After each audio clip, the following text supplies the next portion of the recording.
Chaque jour, Charles et Carole vous présentent la leçon de l'école du sabbat.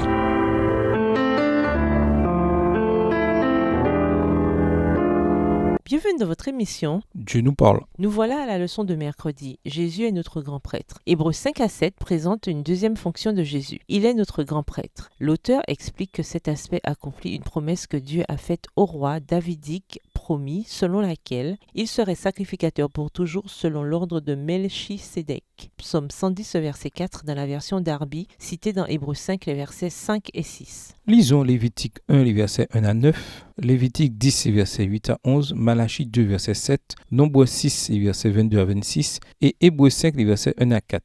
Quelle fonction le prêtre remplissait-il? Lévitique 1, les versets 1 à 9, l'Éternel appela Moïse de la tente d'assignation et lui parla ainsi. Parle aux enfants d'Israël et dis-leur, lorsque quelqu'un d'entre vous fera une offrande à l'Éternel, il offrira du bétail, du gros ou du menu bétail. Si son offrande est un holocauste de gros bétail, il offrira un mâle sans défaut. Il l'offrira à l'entrée de la tente d'assignation devant l'Éternel pour obtenir sa faveur. Il posera sa main sur la tête de l'holocauste qui sera agréé de l'Éternel pour lui servir d'expiation. Il égorgera le veau devant l'Éternel et les sacrificateurs, fils d'Aaron, offriront le sang et le répandront tout autour sur l'autel qui est à l'entrée de la tente d'assignation. Verset 6. Il dépouillera l'holocauste et le coupera par morceaux. Les fils du sacrificateur Aaron mettront du feu sur l'autel et arrangeront du bois sur le feu. Les sacrificateurs, fils d'Aaron, poseront les morceaux, la tête et la graisse sur le bois mis au feu sur l'autel. Il lavera avec de l'eau les entrailles et les jambes, et le sacrificateur brûlera le tout sur l'autel. C'est un holocauste, un sacrifice consumé par le feu, d'une agréable odeur à l'Éternel. Lévitique 10, versets 8 à 11. L'Éternel parla à Aaron et dit, tu ne boiras ni vin ni boisson enivrante, toi et tes fils avec toi, lorsque vous entrerez dans la tente d'assignation,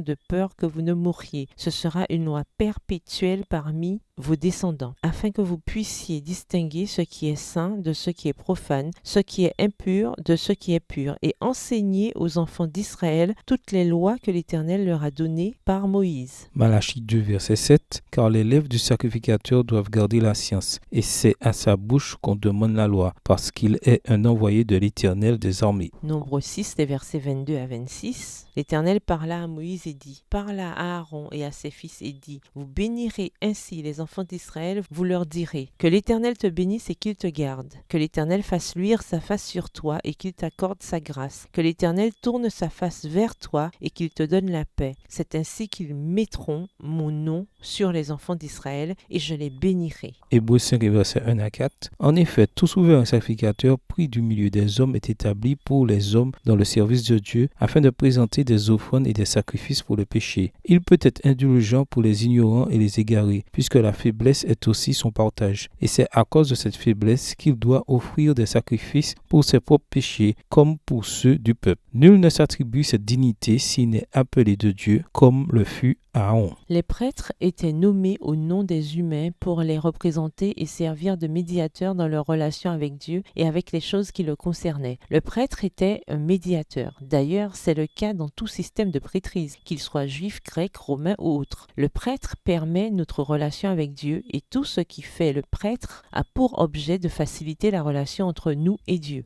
Le prêtre offre des sacrifices pour le compte des humains. Le peuple ne peut apporter en personne ces sacrifices à Dieu. Le prêtre connaît la manière dont nous pouvons offrir un sacrifice acceptable, afin que nos dons soient acceptables pour Dieu ou qu'ils procurent la purification et le pardon. Les prêtres enseignaient aussi la loi de Dieu au peuple. Ils étaient experts des commandements de Dieu et avaient la responsabilité de les expliquer et les appliquer. Enfin, les prêtres avaient également comme responsabilité de bénir au nom de Yahvé. À travers eux, Dieu concrétisait sa bonne volonté et son objectif généreux pour le peuple. Pourtant, dans 1 Pierre 2, le verset 9, nous lisons autre chose. Ceux qui croient en Jésus sont appelés un sacerdoce royal. Ce rôle implique des privilèges incroyables. Les prêtres pouvaient s'approcher de Dieu dans le sanctuaire. Aujourd'hui, nous pouvons nous approcher de Dieu avec confiance dans la prière. Hébreux 4, versets 14 à 16, Hébreux numéro 10, les versets 19 à 23. Cela implique également d'importantes responsabilités. Nous devons collaborer avec Dieu dans son œuvre qui consiste à sauver le monde. Il attend que nous enseignions et expliquions les lois et les préceptes de Dieu aux autres. Il veut également que l'on offre des sacrifices de louange et de bonnes œuvres qui lui font plaisir. Quel privilège et quelle responsabilité! Quelle différence cette idée selon laquelle nous sommes un sacerdoce royal devrait-elle faire dans nos vies?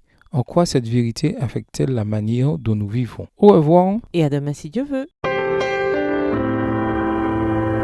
Dieu nous parle. Chaque jour, Charles et Carole vous présentent la leçon de l'école du sabbat.